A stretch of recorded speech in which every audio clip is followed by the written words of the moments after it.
Uraçá, o índio branco, narra a descoberta do Brasil segundo o ponto de vista e a ação dos dois grumetes que, na carta de Pero Vaz de Caminha, ficam no Brasil, juntamente com os índios, tendo desertado da sua nau.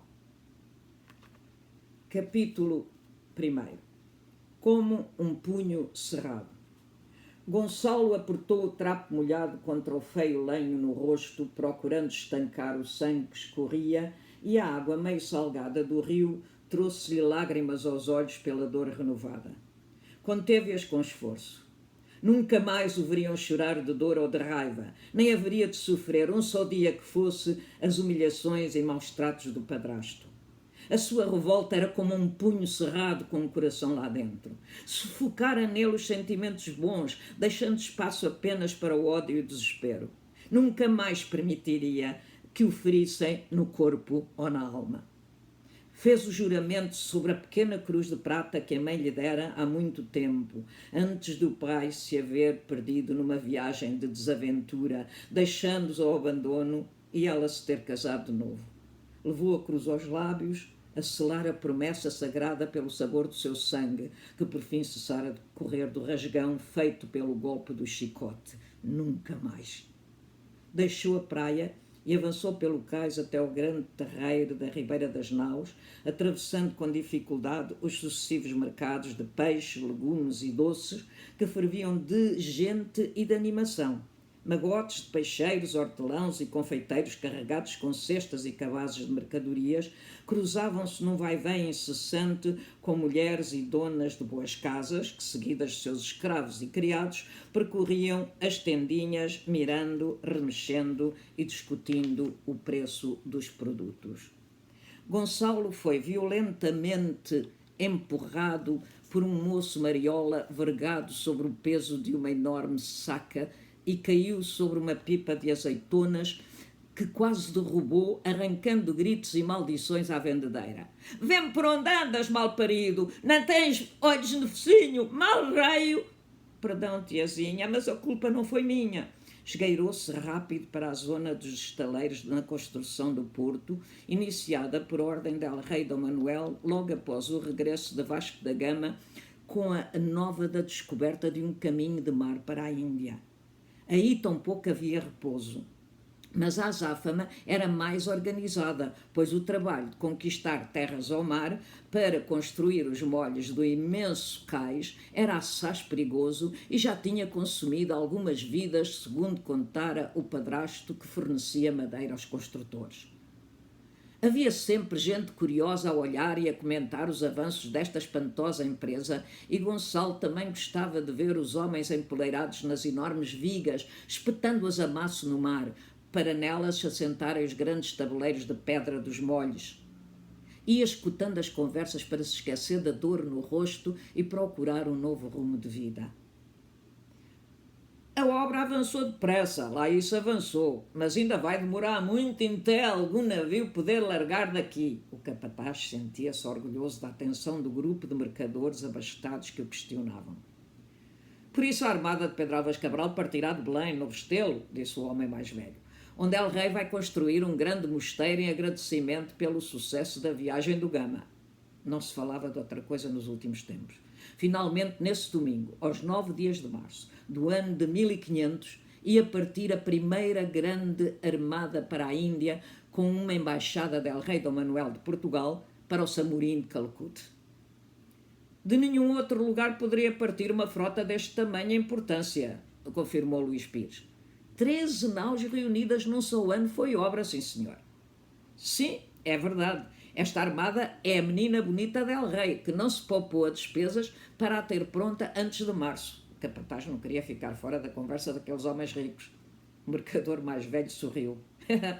E nós também não. A nau, comandada aqui pelo capitão Luís Pires, foi paga por nós e ainda teremos de dar parte da carga que trouxemos a sua majestade.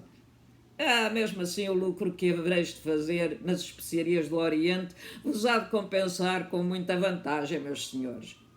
Mas muitos homens hão de morrer na empresa, e quanto a isso não há lucro que pague a miséria das mulheres e dos filhos que ficam ao Deus dará. Lançou-lhes de longe uma mulher vestida de negro.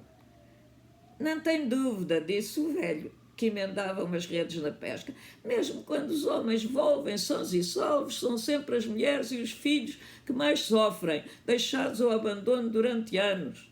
Pois andam por aí a pedir e a roubar. Os mercadores sorriram contrafeitos.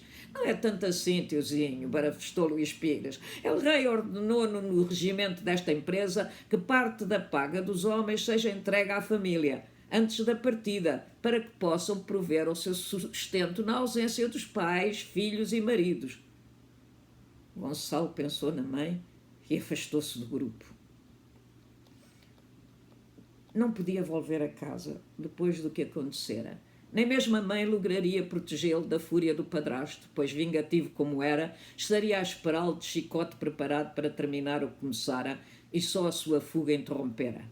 E o pior é que Afonso Freire não haveria de se contentar com uma dúzia de chicotadas, pois o enteado tornara-se um perigo, mesmo uma ameaça para ele e o seu cúmplice.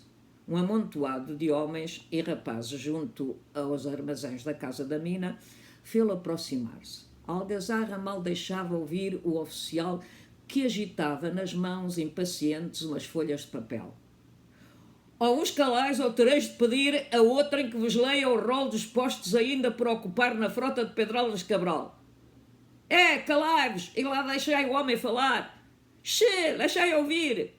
O oficial começou a ler logo o rol e os homens iam entrando no armazém sombrio da casa da mina, onde se faziam os preparativos de todas as frotas que partiam para o comércio ou para a descoberta. Eu sou Calafate, não tendes posto para mim? Numa viagem de mais de 3.000 léguas de mar, por certo haverá muitos rombos nos navios, e estas são mãos mágicas a calafetar frinchas, buracos e rachas no casco de qualquer nau ou caravela, onde, juro-vos à fé de quem sou, não há água que adregue entrar. O mocetão mostrava risonho as mãos largas e calosas enegrecidas do peso do seu mistério. Hoje é o teu dia de sorte, mocetão, que o capitão Bartolomeu Dias quer mais um na sua caravela. Vai lá dentro dar o teu nome ao escrivão. Cá vou eu, patrãozinho, que se não deve fazer esperar a fortuna, e logo quando ela mete Luís Tomé, este vosso criado, no barco do capitão, que fez medo ao cabo tormentoso. Houve gargalhada geral e acenos de cabeça dos mais velhos. O grande herói da passagem era já um mito nas histórias dos marinheiros. Vai-te em boa hora, meu dodo, disse o oficial ainda a rir, e deixa-me laborar. O mocetão desapareceu no escuro ventre do armazém que parecia engoli-lo como uma onda gigante. Fascinado, Gonçalo não se movia, enredado num feitiço, esquecido da dor e da fome. Como se aquela voz fosse a de seu pai a chamá-lo de longe, do mar sem fim de sereias e de monstros que outrora lhe haviam povoado os sonhos de menino feliz. E que mais há, patrão? Lede prestes. Deixai dizer. A agitação inquieta do grupo aumentava à medida que iam sendo anunciados os postos, requerendo menor preparação ou experiência, e Gonçalo foi empurrado para mais perto do oficial, que bradou de súbito. 3 grumetes! Gritou sem se poder conter. Eu, patrão, que sou filho do descobridor! O oficial sorriu. Quem é o teu pai, meu rapaz? João Lourenço, que foi criado del rei Dom João II e morreu a dobrar o cabo. Um órfão do rei, murmurou alguém. Fez silêncio no grupo ainda numeroso. Qualquer menção aos descobridores que haviam perdido a vida a tentar empresas impossíveis tocava fundo no coração dos marinheiros, e se o filho de um desejava seguir o rumo de seu pai desaparecido, isso era causa maior de admiração. Na casa da mina dava-se preferência aos órfãos do rei, não porque eram conhecidos os filhos dessas vítimas da grande aventura dos descobrimentos, que quisessem embarcar como grumetes ou pajens em qualquer navio a encontrar equipagem. O oficial pousou o olhar no rosto magoado, na ligadura improvisada manchada de sangue ainda mal seco, que parecia contar uma trágica história, mas o rapaz não baixou os olhos. Quanta dor e revolta em alguém tão moço! Atravessavam-se tempos difíceis e as crianças cresciam antes do tempo, em abandono e violência. A glória do reino de Portugal comprava-se com ouro e miséria, e com as vidas dos seus filhos. A voz do oficial tornou-se quase gentil. Acaso sabes ler? Se o pai fora servidor de confiança do falecido rei Dom João II, o rapaz tivera seguramente uma boa criação, talvez mesmo na escola do Paço que Sua Majestade criara para os meninos nobres, mas que deixava frequentar aos filhos daqueles que o bem serviam. Sei ler e escrever em português e latim. A prontidão da resposta fez rir toda a gente. Com que então, escolar acabado, trouxou um velho mariante, arrancando novas risadas em redor. Deve servir para esfregar convesos. Gonçalo corou. O oficial da Casa da Mina franziu o senho com desagrado. Ler e escrever são talentos preciosos, meu filho, numa embaixada ao Oriente como esta viagem. Muita tinta há de escorrer das penas dos nossos escrivães, pois El Rei quer que tudo seja registado, o visto, o ouvido e o subentendido. Vai lá dentro, meu rapaz, e diz ao escrivão da mesa que vais da minha parte e que te inscreva na nau de Pedro Álvares Cabral. A nau do Capitão Moura era muito mais do que ousara esperar da sua sorte. De repente tudo parecia fazer sentido e o seu impulso de curiosidade transformara-se numa dádiva do destino. Sabia de ouvir contar como a vida de um grumete a bordo de uma nau era terrível, mas qualquer coisa seria preferível ao que o esperava se o padrasto lhe deitasse a mão. Talvez pudesse embarcar já, e assim a nau capitânia seria o melhor de todos os esconderijos. Não hesitou. Com um gesto de assentimento e gratidão ao bondoso oficial, correu por entre os resmungos invejosos de outros jovens menos afortunados para o escuro ventre do armazém que o recebeu acolhedor e fresco como uma promessa de salvação.